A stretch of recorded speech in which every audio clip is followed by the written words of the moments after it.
Welcome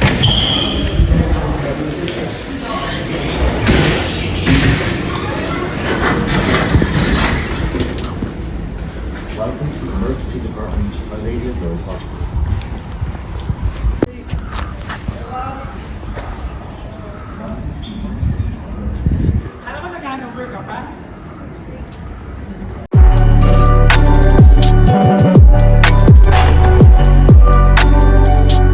तो बात करते हैं इमरजेंसी मेडिसिन की एक्सपीरियंस की।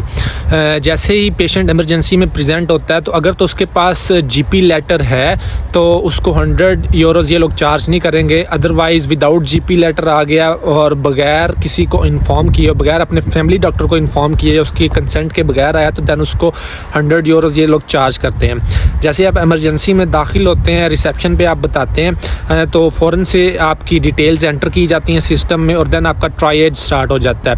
अब ट्रायज में एक नर्स होती है, वो आपके सारे वाइटल्स चेक करती है, आपकी ब्रीफ सी हिस्ट्री लेती है, पास्ट मेडिकल हिस्ट्री लेती है और आप जिस मसले के साथ आए हैं उसके बारे में लिखती है। उस हिसाब से फिर वो ट्रायज करती है। अब ट्रायज की 3 कैटेगरीज होती हैं, कैटेगरी 2, 3 एंड 4 और according to your vitals and according to your presentation वो फिर आपको इसी हिसाब से ट्रायज करती है।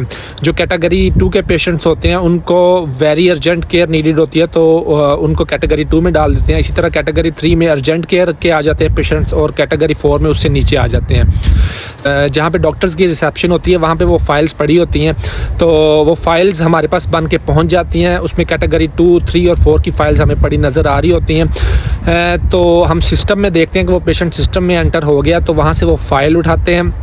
फ़ाइल उठाने के बाद दैन उसकी सारी डिटेल जो होती है पेशेंट की वो सारी लिखी होती है। उसमें उसका नाम है, रिहाइश है, उसका जो फ़ोन नंबर है, किस कंप्लेंट के साथ ईडी में प्रेजेंट किया है, वो सारी चीज़ें लिखी होती हैं। अगर तो पेशेंट सिंपल हो, बीइंग एन एसएचओ आपको समझ आ रहा हो तो आप फ़ौरन से पेशेंट को बुलाते हैं और दैन उसकी हिस्ट्री एंड एग्जामिनेशन स्टार्ट कर देते हैं। लेकिन अगर पेशेंट थोड़ा सा कॉम्प्लेक्स हो या कॉम्प्लिकेटेड हो या उसकी जो प्रेजेंटिंग कंप्लेंट है थोड़ी सी अनयूजुअल हो तो आप अपने सीनियर के साथ डिस्कस करते हैं। वो आपको बताता है कि इसमें हिस्ट्री में आपने ये चीज़ें पूछनी है, ये चीज़ें रूल आउट करनी है और एग्जामिनेशन पे आपने ये चीज़ें देखनी है। तो ये एक तरह की आपको सपोर्ट भी अवेलेबल होती है for complex cases as well. तो आप फ़ाइल उठाते हैं, उसमें वो लिखा होता है कि पेशेंट किस जगह पे मौजूद है। आप पेशेंट को बुलाते हैं, बुला के लेके आते हैं, क्यूबिकल में पेशेंट को बिठाते हैं और दैन आप उसकी हिस्ट्री लेते हैं।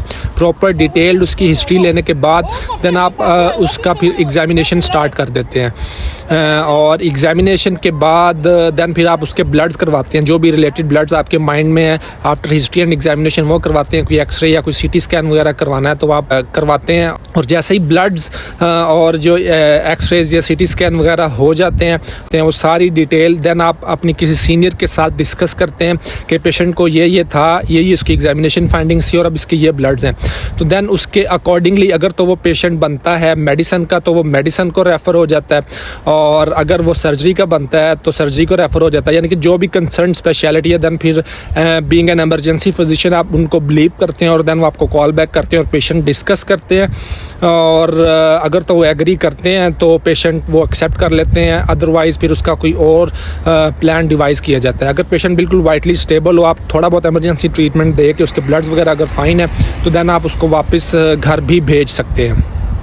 ईडी में काम करने के जहाँ पे अपने फ़ायदे हैं वहाँ पे अपने नुकसान भी हैं। इमरजेंसी में आपको you are always on your toes, यानी कि अगर आपकी 8 घंटे की ड्यूटी है तो आप 8 घंटे वाकई में काम कर रहे हैं। आपको रिलैक्स करने का यहाँ पे टाइम नहीं मिलता। जिस तरह से मैं पहले ऑर्थोपेडिक्स में था तो वहाँ पे आपको घंटा, 2 घंटा, आधा घंटा टाइम रेस्ट करने का जो वो मिल जाता था, लेकिन ईडी में इस तरह का केस बहुत कम नसीब होता है। सेकेंड थिंग इज़ के ईडी में वर्किंग आवर्स भी कम है क्योंकि आप 8 घंटे काम करते हैं और मुसलसल काम करते हैं तो इस वजह से ये 8, 9 या 10 घंटे से आपको ज़्यादा काम नहीं करने देते क्योंकि यहाँ पे बहुत ज़्यादा सेफ प्रैक्टिस का ख्याल रखा जाता है। तो इस वजह से 8, 9 या 10 घंटे से ज़्यादा आपको काम नहीं करने देते, जिसकी वजह से आपके जो वर्किंग आवर्स है वो कम बनते हैं और ईडी डॉक्टर्स की पे भी कम बनती है as compare to other specialities.